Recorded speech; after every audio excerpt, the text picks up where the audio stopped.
Fíjense que para establecer el perfil de este individuo, y quiero aprovechar la presencia de la licenciada Viviana Arces, que se suma a esta mesa, existe un video donde este individuo presiona a Araceli y la hace hacerse cargo, frente a ese video, de un delito que no cometió. Lo que habla de un perfil de un hombre que no solamente es capaz de matar, sino que es capaz de dar tanto miedo, presionar de tal manera en que alguien, frente a una cámara, se autoinculpe o culpe a un tercero sobre un crimen y se involucre en una historia muy pesada. Evidentemente estamos ante un hombre muy perverso. Y eso indica que tenía previsto ya matarla. Porque se graba ese video cierta premeditación, ¿no? Que estaba buscando eso. Los recaudos estaban tomados. Claro. Sí, hay un grado de cálculo, de frialdad, de alevosía, de perversión. Obviamente estamos en una estructura perversa y hace que esto genere más estupor por pensar, hay algo que se llama desafectivización, es decir, están totalmente desconectados de sus afectos, de sus emociones, por lo cual no pueden sentir culpa, no se angustian, no se replantean, no hay duda. Está la certeza de la psicopatología, lo cual genera un estupor y rompe con las estructuras lógicas de cualquiera. Por eso uno se llena de preguntas y quiere saber, bueno, qué pensó, qué pasó, cómo pudo. Bueno, es una lógica del pensamiento totalmente diferente, por eso hay que tratar de comprender cómo funciona esa lógica, que es totalmente diferente a la de la normalidad, por supuesto. Evidentemente este individuo no tiene la capacidad de sufrir el mismo, digamos. Claro, sí, no se angustian. No se angustian. Perdón, hay un sufrimiento, no es que la pasan bien, son felices, o sea, esto es un delirio pensar eso, ¿no?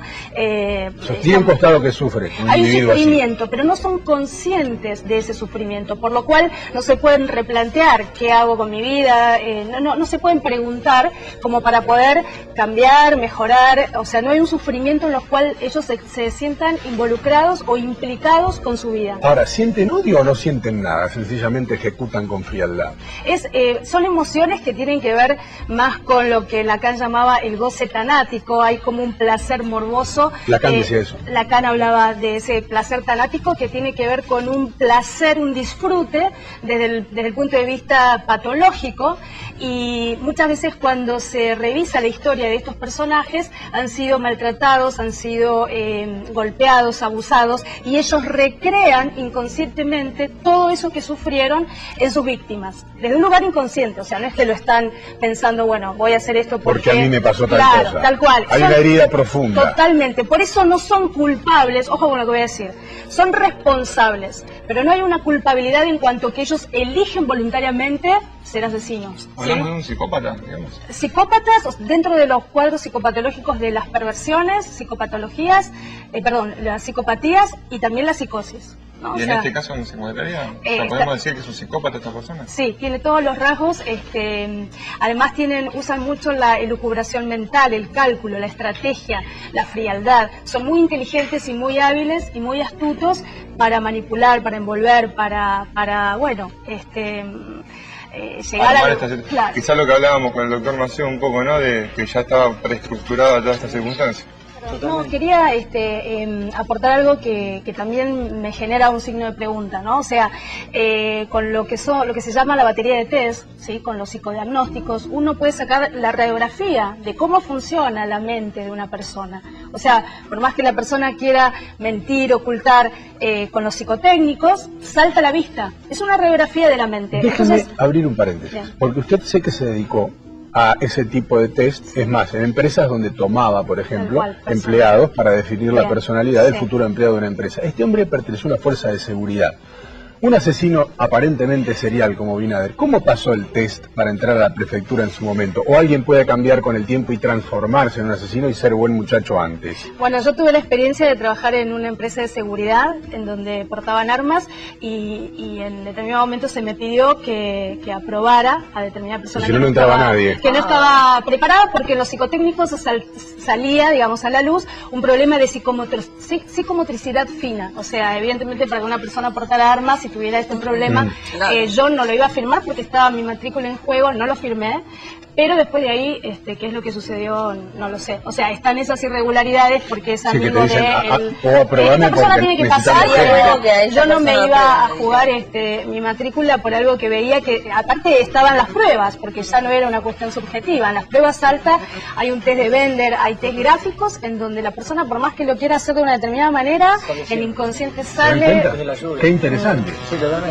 Les quería contar que en la clínica se escucha muchas veces las historias de personas que eligen las fuerzas, ¿no? Ya sea la policía, las fuerzas como una profesión, un rol, un trabajo, y por lo general hay una historia de maltrato, por lo general por el padre, maltrato y abuso de la autoridad. Entonces ellos encarnan la ley. Todo esto es inconsciente, ¿sí? Las personas no lo... Sí, no, es algo que se analicen y que puedan darse cuenta por qué toman las decisiones que toman. Con todo respeto, no veo muchos sargentos en su consultorio. No, cuando he trabajado como psicólogo laboral, era una empresa de seguridad, no les gustaba mucho a estos personajes que los entrevistara, tenían como sus prejuicios sobre, por ahí, por mi género o por la profesión, en fin, y hacían mucho alarde de sus armas, de sus títulos, ¿no? O sea, ahí es como frente al déficit o a lo que no tuvieron o a lo que les faltó, ellos encarnan la ley. Sí, hay dos situaciones por las cuales una persona puede cometer un crimen, un asesinato. Puede ser un rapto de locura, o sea, una persona que no necesariamente esté loca y que en un rapto de locura pueda matar a alguien. La situación misma en ese momento la lleve. Sí, en un segundo. Y después estas estructuras psicopatológicas. Y la diferencia entre uno y otro es que el que cometió en un rapto de locura siente la culpa, el arrepentimiento, las emociones, o sea, cuando es consciente de lo que hizo, bueno, toda su vida va a sentir ese peso de la falta de la culpa. Y por otra parte, las estructuras psicopatológicas, hay una frialdad, una desresponsabilidad, un no hacerse cargo, incluso una certeza que va a lograr la impunidad, seguramente. En realidad, a ver, en la vida todo el tiempo uno está proyectando lo de uno en el otro. La crítica, el juicio es lo que no puedo resolver en mí, lo critico en el otro. O sea que si uno empieza como a destapar los oídos, puede conocer rápidamente a una persona, aunque esté hablando de otros. Bueno, ni hablar en este tipo de estructuras. Yo no dejaría pasar como algo azaroso esos datos de las personas. O sea, ellos también forman parte indirectamente. O sea, no nombró a cualquiera, ¿no? Digo porque también, más allá de lo que decía recién de la batería de test que uno puede tomar, en el discurso, las personas dicen mucho más de lo que están diciendo. Por eso yo lo tomo como indicio bastante grave en contra de esta persona. ¿Qué? Perdóname, ¿un error? Un indicio bastante grave sí, totalmente. Al nombrar a esas tres que los vinculan justamente a él. Totalmente, claro. Sí. Pero no es una pavada en el sentido de que todo forma parte de esa lógica que uno no lo haría, obviamente. Claro, o sea, de ese pensamiento diferente, digamos, ¿no? Además, si bien son muy inteligentes, no son brillantes, porque si no... No, como dice el doctor, pues esto fue realmente una pavada. Una pavada la que cometió él. Elegirían otra cosa para sus vidas, porque digo, no es que la pasan bien los asesinos, no es que arman todo esto y no, evidentemente hay un sufrimiento y una estructura destrozada. De su limitación habla el hecho de la elección de su vida, porque hay estudios, y en esto no hay un dejo de ironía, hay estudios que hablan que muchas de las personas que acceden al poder, e incluso a lugares importantísimos de compañías de primer nivel, tienen ese tipo de problemas, solo que evidentemente son mucho más inteligentes que Binader. Claro, lo que pasa es que dentro de las estructuras psicopáticas, los psicópatas asesinos sería no todos psicópatas. Una forma, una modalidad.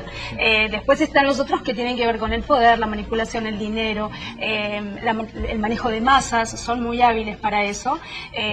O sea, hay como diferentes variantes, por decirlo así, ¿no? Y no necesariamente uno, por ejemplo, un psicópata que puede manejar bien las masas, no tiene nada que ver con que termine asesinando, por más que sea psicópata, ¿sí? O sea, es como un rasgo, es como las neurosis. Claro, en este la caso, neurosis histérica, obsesiva. Inicialmente es un asesino, la psicopatía es un rasgo del asesino. Es una estructura, es como se estructuró la mente. La mente se estructura en los primeros años de vida. En los primeros 2, 3 años se forma lo que es las bases con lo que el aparato psíquico, la mente, esa persona va a procesar la información, cómo piensa y que luego lo va a llevar esa información al cerebro. ¿sí? O sea, el cerebro regula todo lo que son las funciones cognitivas, motrices, pero la manera de procesar esa información está en la mente. Y la mente se estructura en los primeros años.